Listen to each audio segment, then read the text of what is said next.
everybody. Welcome back to Money Conversations with KJ. I'm your host, KJ, and I'm Faith. All right, guys, we're going to review question of the week this week, and let's start with Monday, right? So Monday was Martin Luther King Day, and what we posted was an image with a quote, and his quote was, "Life's most persistent and urgent question is, what are you doing for others?" Wow, great quote there. I'll tell you what we're doing on our part is we're talking about money because we know people struggle with money. So Faith and I are out here trying to spark conversations with people, get you to talk to other people about money. If you don't struggle with money, you know people who do, you should help. You should talk to them. What are you doing? Tell them to come follow us. We talk about money. We love talking about money to help people. So that's what we're doing to help people. So whatever else you're doing out there, hopefully you're helping people at some level. So that was Martin Luther King Day. I hope you all, and a lot of you probably had the day off, so I hope you enjoyed it. Okay, great. Let's go on to Tuesday. Tuesday's question of the day was, do you commingle your money in one account? I hope you don't commingle your money in one account. It's real easy because, you start when you're younger, you just go out and you get one bank account type of thing. Maybe you get a savings account also. I want you to understand every time you start, or if you're doing that right now, it makes it so much harder for you to reach your financial goals. Please don't commingle your money. You have your financial goals, whether you're saving for a house or car, whatever big expense, you need a whole separate account for that, right? Your investment accounts are in separate accounts. You should have separate accounts even if you're married, right? Each of you should have your fun account and then your joint account to pay bills, right? The fun accounts, each of you should have accounts where you're just going to go out and spend whatever money that you want to spend on whatever you want to spend your money on, right? So don't commingle your money. It's really easy when you commingle money to get in trouble because you're spending the money that you're not supposed to be spending because you need to take care of your obligations, right? So just a little food for thought there.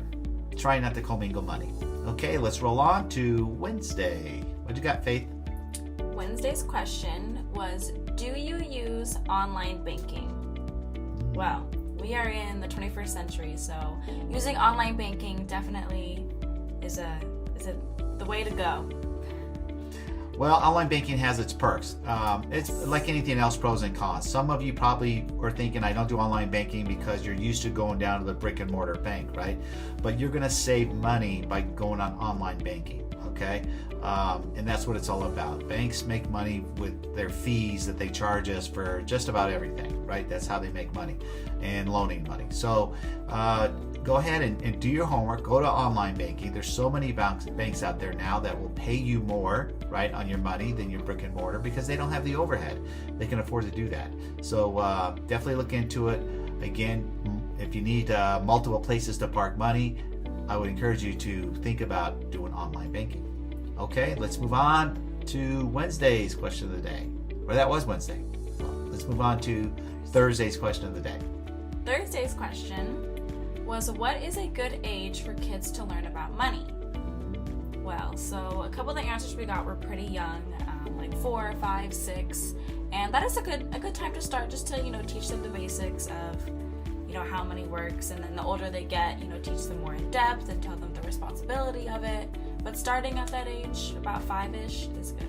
I agree. I think starting at that 3 to 5 even, let them understand what it is. They know mom and dad leave every day to go to work. They understand work fairly early. They don't know that you're probably trading time for money, but the sooner that they can understand that we trade things for money, right? The kids starting at 3, they want things, right? They need to understand how we go get those things. So obviously you don't go real in depth at that 3 to 5, but about every 3 years, you get them next level learning about money. By the time they hit their teenage years and then they're young adults, they'll be a lot more responsible with it and appreciate what we do for it. And when they go to make it, they'll appreciate their dollars more too. So, okay, well, let's move on to, what are we on, Friday? Great. Friday's question of the day is it bad not to pay off your credit cards every month? See, a lot of you guys are thinking it's bad. You must pay your credit cards at the end of every month. Now, I say 90% of the time that is absolutely correct. Pay them off. Don't charge more than you can't pay at the end of the month. But sometimes, right, you may use your credit card, and if you can strategically know that you spend the amount of money you're spending, that you may take 2 to 3 months, because it's not a real large ticket item, but maybe it's $800, $900 or something that's needed, maybe around the house, maybe the water heater went out or something, and you got to charge it, and you're going, that's going to take me 3 payments of $300 each to pay off this water heater. You need to fix your water heater, you gotta have hot water. And in that case, you know what? It's okay. 3 months worth of small interest isn't gonna hurt you real bad. Just try not to get in the cycle of, man, I just can't seem to pay these credit cards off. And it goes on for months and months, or even years and years.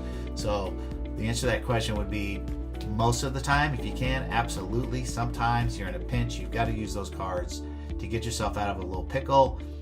Let's not worry about it. Let's not bite off more we can chew. Okay? So, listen, I hope you enjoyed that. And this week, you're going to be seeing our question of the days coming at you via video, right? We're trying to kind of spark this thing up a little bit for you guys instead of just reading them. They're just short videos. They're 30 seconds or less, most of them, okay? And listen, here we're coming up on another football weekend, as you can see here. I'm a big Ram fan, so go Rams.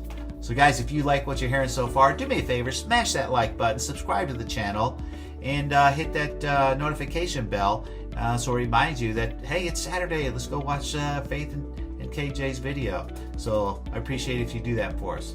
All right, we'll see you next week.